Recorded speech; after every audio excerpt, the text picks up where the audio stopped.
Ujjain rape case. Nirbhaya मामलों के वर्षों बाद भी वास्तव में कुछ नहीं बदला। 2012 के गैंग रेप मामले ने पूरे देश को हिलाकर रख दिया था। हालांकि इससे भी कुछ नहीं बदला। हम समय समय पर भारत में बलात्कार के क्रूर मामलों की खबरें सुनते हैं। आंकड़ों के मुताबिक भारत में हर दिन 16 मिनट में एक महिला के साथ बलात्कार होता है। क्या ये भयानक नहीं है? 8 साल पुराने कठुआ रेप कांड से लेकर दलित बहनों के रेप केस, हाथरस केस, शक्ति मिल केस और ऐसे कई मामलों की एक लंबी सूची है जिन्होंने हम सबको क्रोधित किया है। महिलाओं पर क्रूर हमले होते रहते हैं। तमाम वादों और नीतियों के बावजूद भारत एक बार फिर अपनी महिलाओं और बच्चियों को बचाने में विफल रहा है। और आज फिर एक घटना एमपी के उज्जैन से जिसने हमको झकझोर के रख दिया है। महाकाल नगरी उज्जैन जिले में हुए नाबालिग से दुष्कर्म की घटना ने मानवता और पूरे देश को शर्मसार कर दिया है। तारीख थी 25 सितंबर 2023। आज से कुछ 5 दिन पहले करीब सुबह 9 बजे उज्जैन की एक कॉलोनी में डरी सहमी 12 साल की लड़की लड़खड़ाते हुए दिखती है। आधे अधूरे कपड़े पहने हैं, शरीर के निचले हिस्सों से खून बह रहा है। रोते हुए मदद की गुहार लगा रही है, पर कोई भी उसकी मदद नहीं कर रहा है।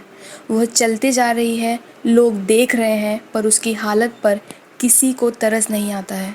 वो सड़क पर मदद की गुहार लगा रही है और लोगों के दिल नहीं पसीजे, किसी को भी तरस नहीं आया। वो करीब 3 घंटे पैदल 8 किलोमीटर चलकर डांडी गुरुकुल आश्रम के नज़दीक पहुंचती है और करीब 9:30 बजे डांडी गुरुकुल आश्रम के एक आचार्य राहुल शर्मा आश्रम से कहीं बाहर जाने के लिए निकलते हैं।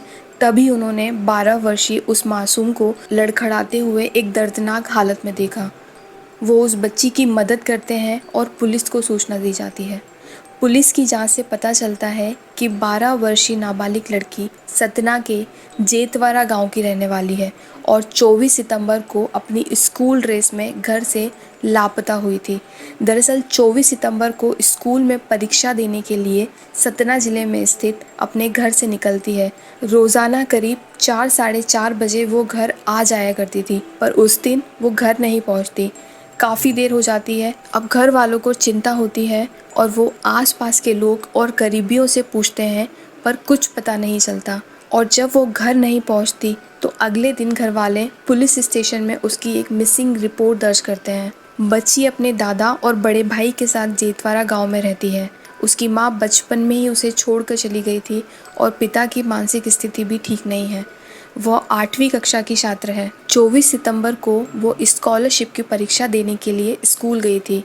फिर उसके बाद जाने क्या हुआ, वो शिप्रा एक्सप्रेस में बैठकर 700 किलोमीटर दूर उज्जैन पहुंच गई। देर रात उज्जैन में ट्रेन से उतरने के बाद 3 ऑटो में बैठती है। इस दौरान उसके साथ दरिंदगी हुई। इसके बाद वो करीब 6 बजे अर्धनग्न और लहूलुहान हालत में 2 घंटे तक सड़कों पर मदद की आस में भटकती रहती है। 25 सितंबर 2023 को सुबह करीब 9:30 बजे डांडी गुरुकुल आश्रम के आचार्य राहुल शर्मा महाकाल पुलिस को सूचना देते हैं। तब इस केस में इन्वेस्टिगेशन स्टार्ट होता है। पहले पुलिस द्वारा उस बच्ची को हॉस्पिटल भेजा जाता है, जहां डॉक्टर बताते हैं कि उस बच्ची के साथ रेप हुआ है, जिसके बाद पुलिस गंभीरता से इस केस की जांच शुरू करती है। सीसीटीवी फुटेज की जांच शुरू होती है। करीब 700 से अधिक कैमरों की फुटेज खंगाली जाती है। फुटेज में अलग अलग लोकेशन पर पीड़ित बच्ची दिखाई दी और वहीं से पूरा मामला सामने आता है। करीब सुबह 6 बजे से लेकर 9:30 बजे तक करीब 3 घंटे पैदल चलकर 8 किलोमीटर तक सड़कों पर मदद मांगती दिख रही है। मासूम इस दौरान 500 से ज़्यादा घरों, ढाबों और एक टोल नाके से गुजरी है, लेकिन मदद के लिए कोई आगे नहीं आया। साथ ही उसके परिवार को उस बच्ची के स्थान के बारे में सोशल मीडिया पर वायरल वीडियो से पता चलता है और तमाम छानबीन से पूरा मामला सामने आता है। दरअसल 25 सितंबर को वह ट्रेन से उज्जैन पहुंची। कई ऑटो रिक्शा चालकों से लिफ्ट मांगी, लेकिन उसे पता नहीं था कि उसे जाना कहाँ है। इसके बाद एक ऑटो रिक्शा ड्राइवर उसे अपने ऑटो में बिठाकर रेलवे स्टेशन से ही दूर एक सुनसान जगह पर ले जाता है, उसके साथ दुष्कर्म करता है और उसके बाद उसे वहीं छोड़कर भाग जाता है।